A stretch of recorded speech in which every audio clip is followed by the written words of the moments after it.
morning all. I'm going to start with a question. I want you to think about this and put up your hand if you like change.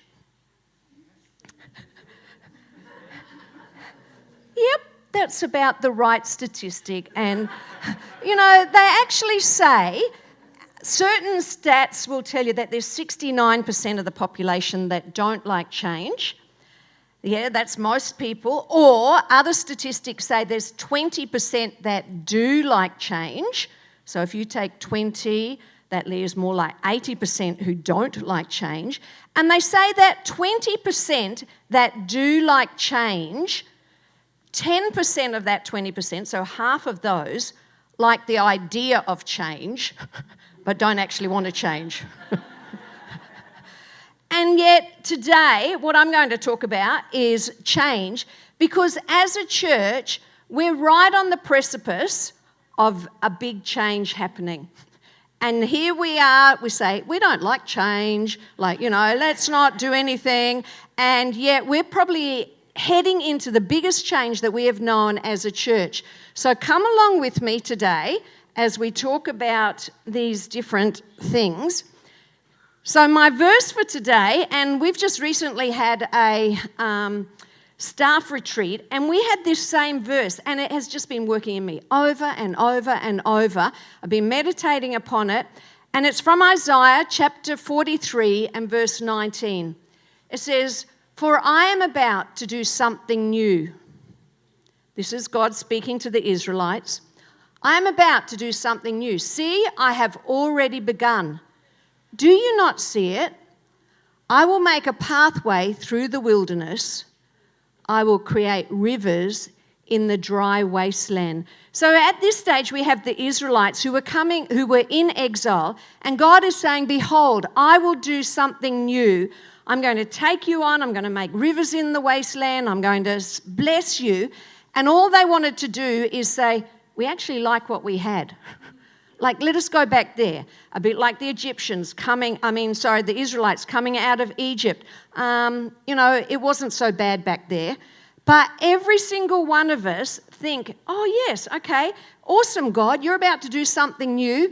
That's great." The thing we talked about that we don't like change, and yet in Hebrews 13 and verse 8, it says that Jesus is the same yesterday, today, and forever. So there's something that we know, that God doesn't change. God is the same yesterday, today, and forever. But you know what God doesn't change? The fact that things are continually changing. In other words, God doesn't do the same thing. There is always something happening. There is always change. God is a God of transformation. He tells us, "Behold, you are a new creation. Old things are past. All things have become new." So God is a God, while he doesn't change, he is a God of change. And so throughout our lifetimes, no matter where you're at in your life, you will know that things are continually changing. If God didn't want us to change, we would either be born as teenagers or adults or whatever, and that would be it. But no, we're born as a baby. We go through life. There is change at every step of the way. That is the God that we serve and who we have a look at.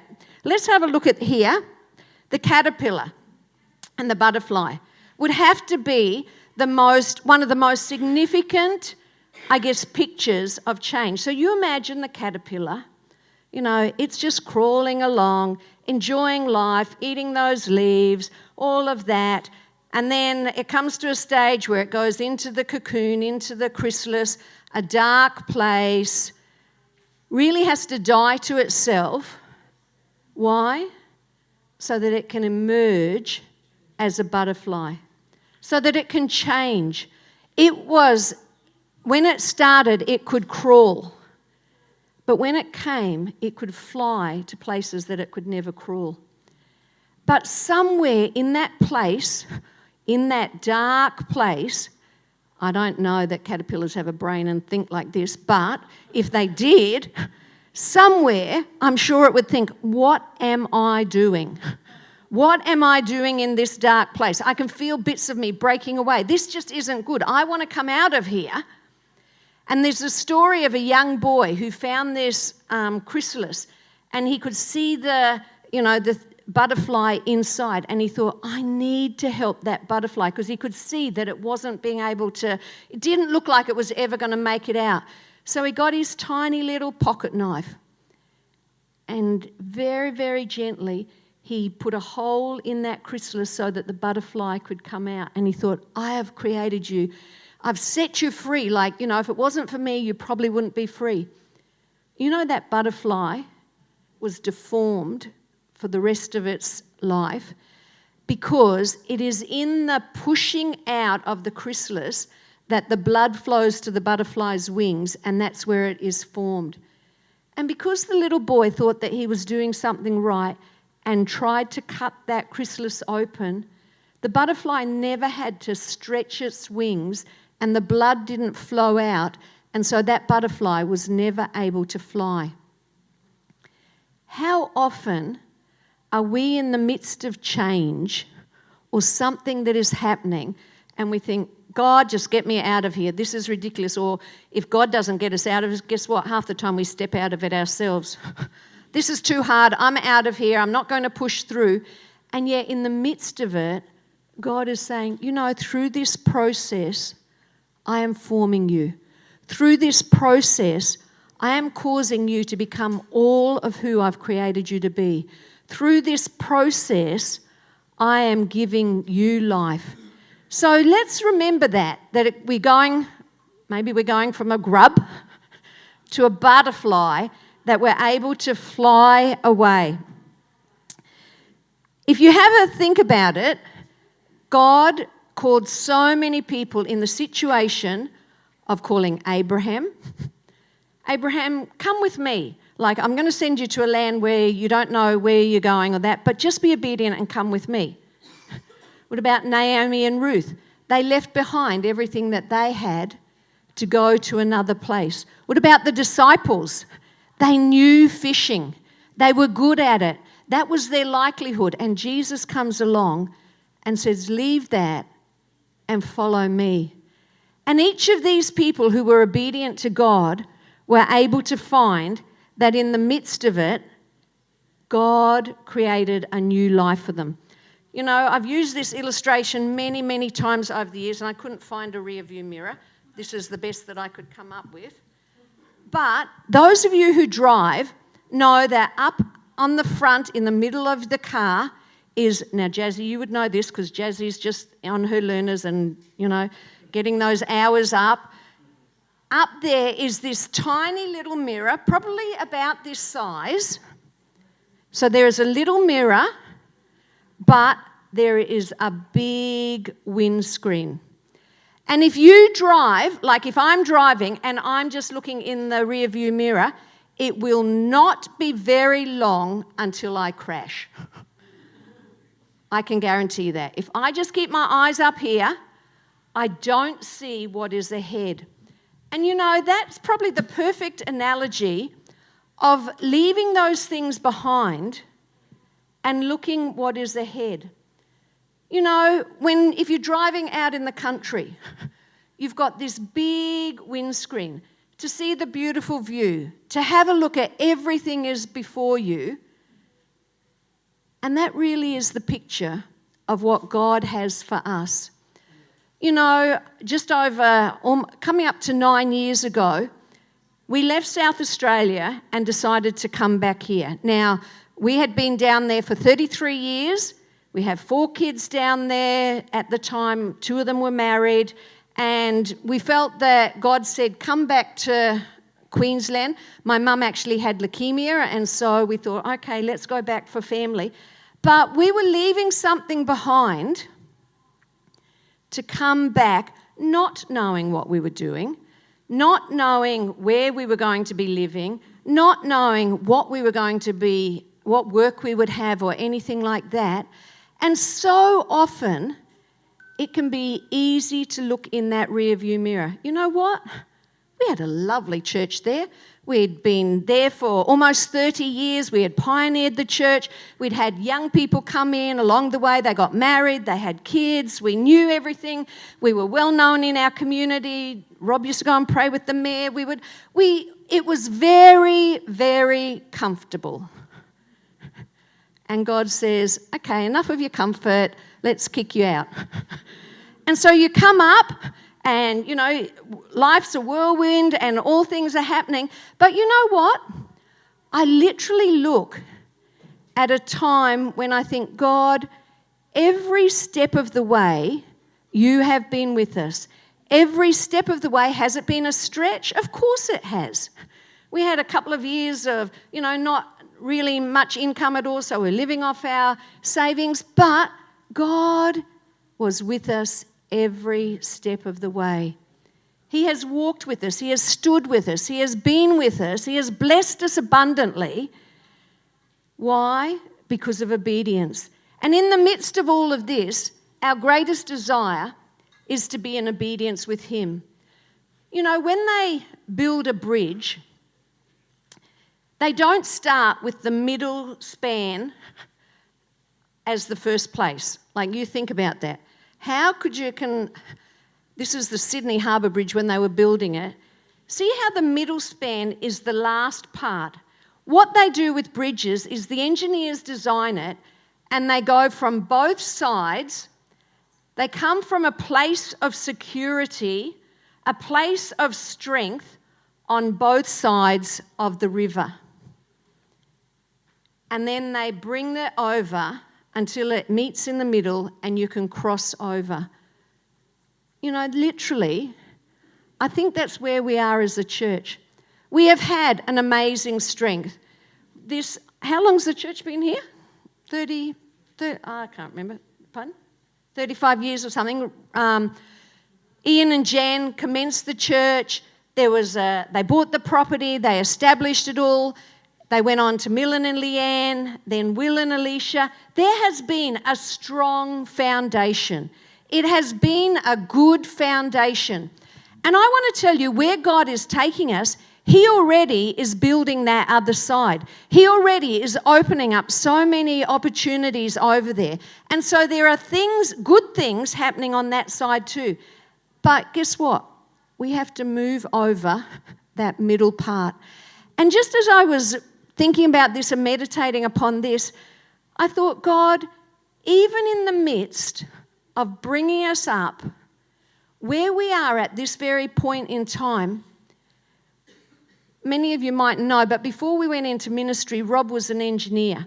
He has an engineer's brain. He has the strengths of an engineer. Some people call it OCD, but I think, it's a strength of an engineer. He's got all of that. He's very good at building. He's very good at organising, all of that. I want to tell you that at this very stage, we as a church, when we're looking at so many things, guess what? Rob's skills are being used there.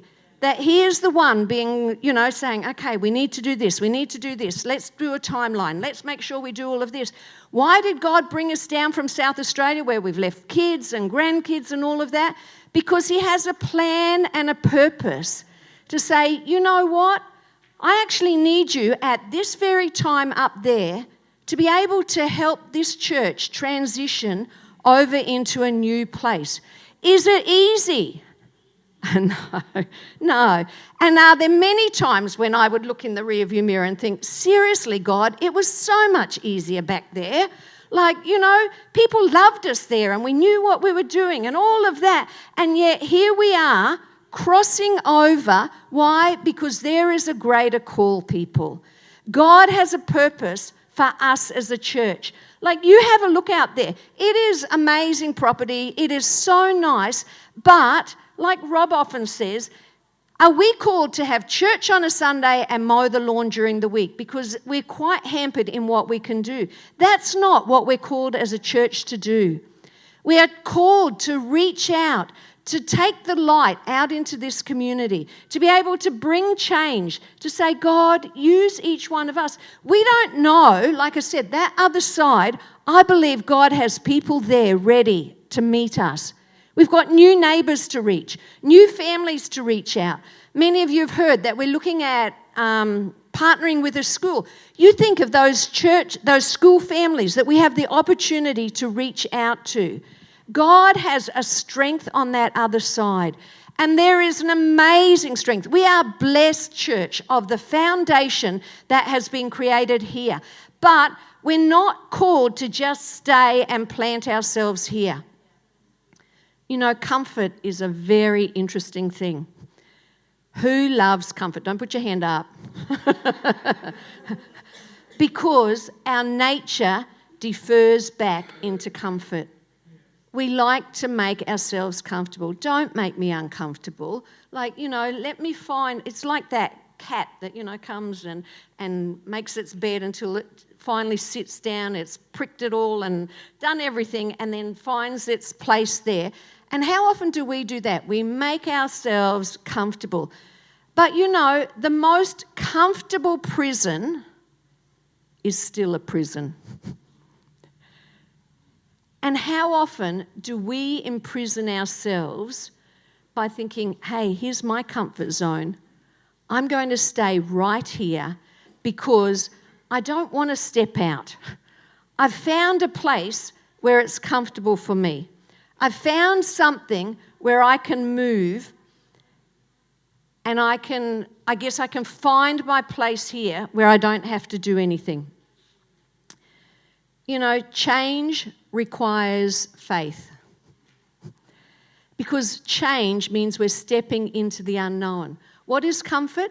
Comfort is what we know.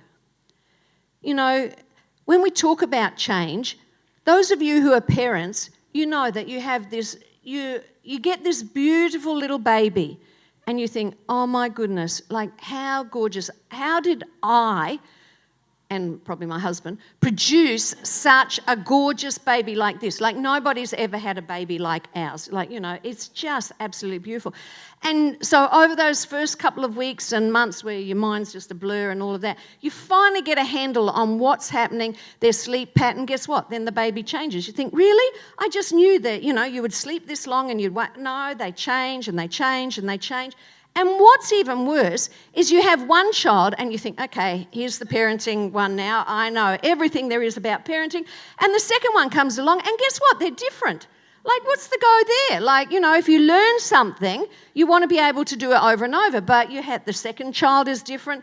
And then, the third one, you've got to stop somewhere because they just keep changing all the time. And then you think you know what to do with them. They go from the cot into the bed. And then, the first day at kindy, the kid usually runs off and the mother's there crying her eyes out. And then they go to school and then they go to high school. Then they get their license and become independent. And, oh my goodness, one day they grow up and get married. There is change all along. And it is up to us as the parents to let them go. Because that's what they were created for. Bigness, boldness. And if we as parents held our kids and tried to keep them in kindy, tried to keep them at primary school, tried to stop them from getting their license, don't ever get married, just stay home with mum and dad, like we are stunting their growth, just like that butterfly. And we as parents, not perfect parents, we know not to do that for our kids. And yet here is the perfect father. And not only does he allow us, but often he pushes us out. The eagle, when it gives birth to its babies and it has a nest high in the sky, not high in the sky, high in the trees, but very high up, and it has this beautiful soft nest where the eggs are and then the babies hatch and, and it comes and feeds them. But eventually, the mother eagle knows that this is too comfortable for my baby, and so I have to make it uncomfortable. And what does she do? She starts pulling out all the softness out of the nest. And so what was a nest created out of twigs and everything, but she had it all lined with nice feathers and all of that, she starts to pull all of that out. So the baby thinks, well, this isn't, so comfortable. And it will often stand on the edge of the nest, and then guess what? The mother will just push it. And this bird is, flying around. But you know what the mother does? It comes down and swoops underneath until it catches her again and then puts her up. And she does that, and within 2 or 3 times, the baby eagle knows how to fly. If it wasn't pushed by the mother, if the nest wasn't made uncomfortable, imagine that eagle just sitting up in this tiny little nest and not doing what it was created to do. The eagle was created to soar high in the sky. And again, God has a call, not only for us individually, but for us as a church. That we need to be able to see that, where it says, behold, I will do a new thing. Do you not see it? Do we have the eyes to see what God has called us to do? Do we have the eyes to step out and say, God, there is a far bigger world out there than what is just around here? Is it uncomfortable? Of course it is. But like I said, we weren't called to a place of comfort. God has something for us. Have a look at this picture, this next one, of like a desert. And the same picture, but the second one is after the rains. A desert, we just think of deserts as dry and arid places. This is in the middle of Australia. And you will see over and over that there are places like this that seem barren and everything, but inside there are seeds, there are flowers, there are things waiting to grow, and all they're doing is waiting for the rain to come. And God has a place for us. Where we're going, that He has that place for us, waiting for someone to come and rain upon it. Not us, but God through us to reach out to these people, to come and say, hey, there is something new happening. Imagine going and seeing new people coming. Imagine like the auditorium that we have over there is far bigger than what we've got here. That we have more room for people to come into. That we make a place that people can come and find their eternal value. That people can come and find their value and find their worth. We need to know that wherever God places us, while it might seem like a desert, He has seeds planted there of people just waiting to grow. Hudson Taylor, who was a great missionary who was sent into China, said that there were 3 stages of every great work of God. Number 1 was the impossible. Number 2 is difficult. And number 3 is done. I'd like to say at the moment we're in the difficult stage. There is a lot going on. We've got to be able to push these things. Last week, Rob got up and announced that as of Monday, we had ownership of our new building. Yeah. Guess what? We don't. They put it off for another 2 weeks. The person who we were buying from, their lawyers didn't get it done in time. And we don't know what's happening. But they're almost, so many things don't just fall into place. And you know how sometimes we as Christians think, it can't be God if it didn't just fall into place. And I don't believe that. I believe it's more like the butterfly having to push out and push against the powers of darkness, push against those things that would try and hold us bound, because comfort would keep us here. It would say, it's okay, don't step out, don't do anything, just stay where you are. And so in, I think, 7th of October, Tuesday week will be our new takeover day. So then we'll be able to celebrate. But, no, come on, let's believe for these things. God has a plan and a purpose for each and every one of us. So we know that in it all, God is saying, yes, if we go back to, behold, I am doing a new thing. Do you not perceive it? I will make rivers in the wasteland. In other words, God will be with us every step of the way. So in all of this, how do we embrace change? For basically a population who doesn't like change, how do we embrace change? Okay, let's have a look at a few things here. Number one, remember God's faithfulness. I want to tell you that over the last 35 years or however long the church has been here, God has been faithful. And as many times as what we now perceive as something difficult, they as in the church, the people, have had to step through and walk through so many things. Ian and Jan will tell you when they first saw the property, they didn't have money. And they knew that this was something that God was giving to them. They didn't have the money, but guess what? They pushed through, they made a way. And who would think that all these years later, this was the strength for the bridge to be moved over to the other side? Again, let's always remember God's faithfulness. And as individuals, in no matter what circumstances we're facing, I am sure that you could sit and think, God, you have been faithful. No matter what happens, at many times, what we find a difficult situation and we allow it to be right in front of our face, and that's all we can see. You know what? If you hold it at arm's length, you can see so many other things. But we tend to bring our problems right in until we're so focused with them. Let's understand, God has seen us through situation after situation after situation. He is a faithful God. He is a loving dad, someone who cares so much about us. So number one, we remember his faithfulness. Number two, we step out in faith. Not only do we remember his faithfulness, but we step out in faith. Like Benny Tan said to us last week, we start small, we go scared, and we move in strong.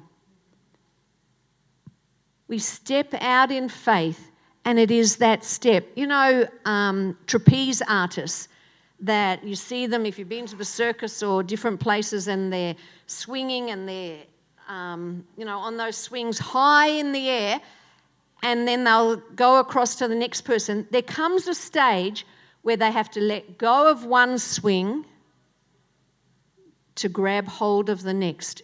Can you even imagine what that would be like? Knowing that if the timing was off or anything, but they have to let go before they can grab hold of the next thing. And that is so often us. We have to let go of what we know. We have to let go of those yesterdays. The verse before this in Isaiah 43:19, it says in verse 18, forgetting the former things, letting go, and not letting go of, like I said, remembering God's faithfulness. He has been with us every step of the way. So we hold on to that. That is our anchor. That is the place where the bridge has the support. But if we live in yesterday, we will never be able to step into tomorrow. So number one, remember God's faithfulness. Number two, step out in faith. Number three is look for the streams. And I want to tell you, there are streams everywhere. The blessings, the gratitude. Psychologists will tell us that one of the greatest things when people are struggling with mental health is to come from a place of gratitude. And even throughout this journey, we can stop and think, oh God, you've provided that, you've provided that, you've provided that. As Rob's been working with different people, certain ones are just rising, and they are the right people at the right time for the right job. God is a God who wants to bless us, that he will bring those people along. He will bring the right things to come together. But we need to be looking for them, and not only looking for them, but then acknowledging them and saying, God, thank you. Thank you that you do bring those streams in the desert. Number 4 is get involved. You know, change is harder when you're just sitting on the sidelines. And then it is so easy to look and think, what is happening? And, you know, they're doing all of that. When you're involved and you're part of the change, it is so much easier. I want to tell you, in the weeks and months ahead, there will be many, many opportunities for you to be involved. Can you, I just want you to conceive this. This building that we are in is going to be uplifted, moved in 3 parts over to our new building. So it's not like we're leaving the old church behind. Hey, we're taking it with us. But there are things like ramps have to be taken off, awnings have to be pulled down, boxes have to be packed. I tell you, don't think about it too long because it overwhelms you. But isn't that the beauty of team? That we can all do this together. But I do want to say, you know what? When we are involved in the change, we work so much easier than sitting on the sidelines and thinking, I don't want to be a part of that. So how do we embrace change? We get involved. And then the last thing that we do is to pray. Pray expectantly. Pray that God is going to cause this to work together. Pray that on the other side of that bridge, we are going to see salvations.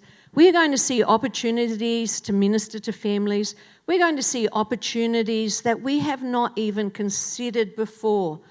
Not just praying, but praying expectantly, knowing that our God wants to bless us, knowing that we've started on this side. When we get over that other side of the bridge, there is a strength there, and that we can do this together. You know, let's go right back to that first verse again. Thanks, guys. For I am about to do something new. See, I have already begun. Do you not see it? Let's have eyes to see, guys. I will make a pathway through the wilderness, and I will create rivers in dry wasteland. God doesn't have dry wastelands. We think that they are dry wastelands, but he says, hey, I'm going to create rivers. You watch the life, like those wildflowers come alive in Central Australia when the rains come, and it just transforms everything. God is with us. Behold, I am about to do something new. Let's make sure that we're on the ride, that we're working with him. And while we say that we don't like change, we say, God, we're embracing this change with the best attitude ever. Yes, now's the time to say yes, Desley. Yes, yes, thank you. Yes, yes. So let's just pray as we finish this morning. Can I just have the music team up while we're praying? Father, we thank you. We thank you that on this wild ride of life that we're on, that you are with us every step of the way. That, Father, you walk with us.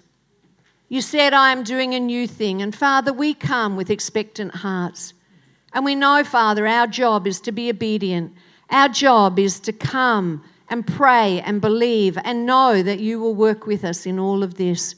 We thank you, Father, that you are in the midst organising things, orchestrating things.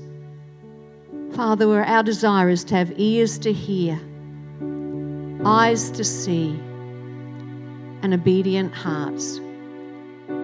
We thank you, Father.